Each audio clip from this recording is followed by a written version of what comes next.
A nuclear physicist from the University of Buffalo named Andrei Karsukov had a horribly frightening experience while at the Chernobyl power plant, when he reported hearing someone screaming for help while there in 1997. He was visiting the infamous ground zero of the Chernobyl disaster and said that he got there around 7:30 in the morning and went directly to the Reactor 4 sarcophagus. While taking readings, he reported to officials that he could distinctly hear someone faintly, yet frantically screaming for help in putting out a fire, so he ran back upstairs and told those who let him in what he saw. But they told him that he was the first one to have entered the place in 3 years. And not only that, they reminded him that it requires a password to get in, a handprint to enter, and someone going inside without their knowledge would have set off an alarm. If that isn't strange enough, before the disaster in early April 1986, people who lived in the area started experiencing really strange occurrences.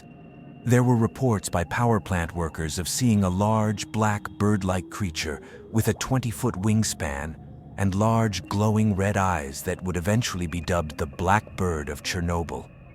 Those who saw this apparition would also report suffering from things such as horrible nightmares and getting menacing telephone calls,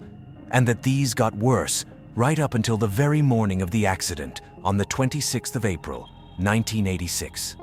Many researchers attribute the things reported at Chernobyl to the Mothman, an eerily similar creature reported to have plagued the town of Point Pleasant, West Virginia, just prior to the 15th of December, 1967, failure of the Silver Bridge that killed 46 people.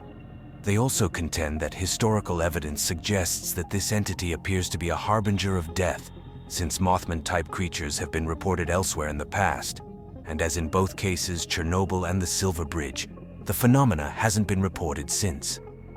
While performing a paranormal investigation of Chernobyl, and specifically the remnants of Reactor 4, the Destination Truth team from the Sci-Fi Channel were dumbstruck to witness what appeared to be a human figure on an infrared camera system running inside Reactor 4. Most of us go out of our way to steer clear of such things as nuclear disaster sites, but some apparently think, hey, let's sneak in and paint the place up. Rumored to hail from destinations like Belarus and Germany, dark graffiti artists, ignoring reports of deadly radiation levels, over time have slowly stormed the exclusion zone with their arsenal of multicolored spray paint cans and left their artistic works, some hauntingly beautiful, while some likewise disturbing, in Pripyat proper and the surrounding area. Much of the more dramatic graffiti is in the city of Pripyat, where artists portrayed silhouettes of the missing residents of the abandoned city who were evacuated the day after the accident on the 27th of April 1986, never to return. For example, in one building, depicted reaching up for a light switch, is a small girl with little bows in her pigtails, while outside, a small boy pulling his toy truck looks to be peeking around a corner as if to surprise someone. In other buildings, walls are adorned with silhouettes of people looking as though dancing, yet in another, 3 kids are frozen in midair, as if having just jumped from an unseen trampoline and floating while holding each other, maybe in joy, maybe in horror, that being left up to the viewer. Many feel it is no coincidence that many of these silhouettes are so much like the disturbing nuclear shadows left behind by victims of the Hiroshima and Nagasaki atomic bomb attacks that ended Wadi 2. Many might not know that the Pripyat amusement park was not yet finished on the 26th of April, 1986, and so it had never officially opened.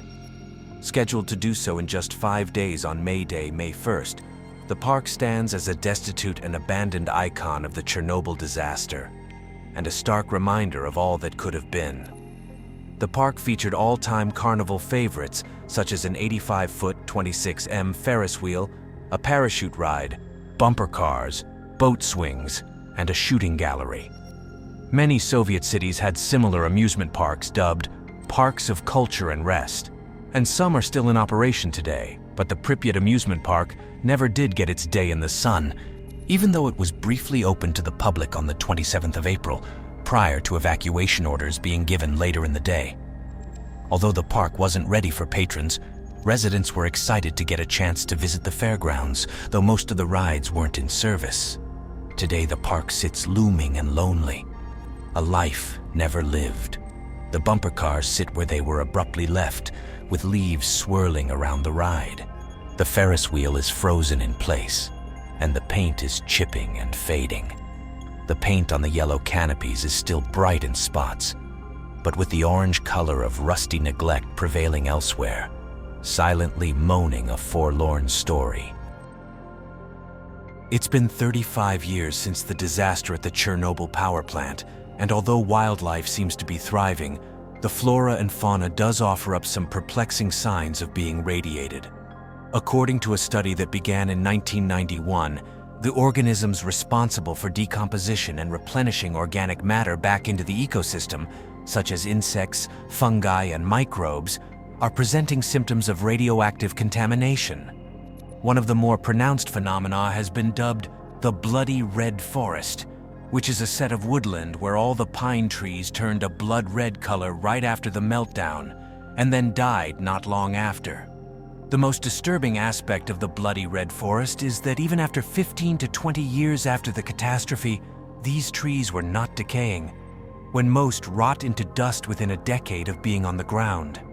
In light of this, scientists decided to run some tests by filling specially prepared garbage bags with leaf litter from uncontaminated areas, taking care there were no insects or decomposers present, and then leaving the bags out in both contaminated and uncontaminated wooded areas in the exclusion zone for nearly a year to check the decomposition rates of the leaves. Bags left in uncontaminated areas were as expected, with normal rates of decomposition between 70% to 90% of the leaves decomposing. But the leaves in contaminated areas retained 60% of their original weight, indicating much less activity by natural decomposers. This suggests that the radiation exposure has had a detrimental effect on the ability of the Chernobyl ecosystem to replenish itself with nutrients, which could be causing the stunting of tree growth that has been recorded. A more pressing problem, though, is the fact that the leaves in contaminated areas stayed intact and dry even after almost a year, and could present a fire hazard, which in turn presents the danger of radioactive contaminants being spread outside of the exclusion zone by forest fires. Horror movies featuring evil dolls that come to life, such as Child's Play, Dead Silence, and Poltergeist, to name but a few, have always done well at the box office. Maybe it's their intrinsic creepiness, since dolls can appear dead even in daylight with their board-like limbs, lifeless eyes, and 1,000-yard stares. But when abandoned to radiate and rot after a nuclear disaster, the affect is greatly magnified and serves as a stark and truly sorrowful reminder of the tragedy that took place there.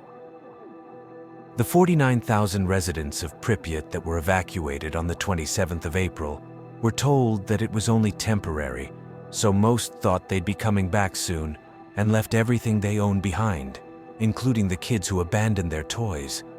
many being left right where they were being played with, since they weren't allowed to take them with them. So little girls left their precious dolls wherever they were when the evacuation was ordered to start, at home, in school, in nurseries, and many of these dolls were left in the real-life postures that only kids could conceive of in their wonderful young imaginations.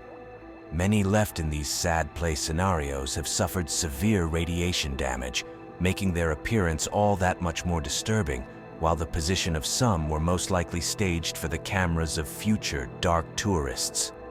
Many of these tragic reminders have been caught on film with their radiated faces and blank stares in such postures as peeking out of windows while wearing gas masks, holding onto each other in an apparent gesture of mutual comfort, resting in the ruins of the catastrophe, laying down peacefully in a bed of roses, or sleeping with their eyes open in their crib. One of the saddest is a tea party of 4, forever frozen in time.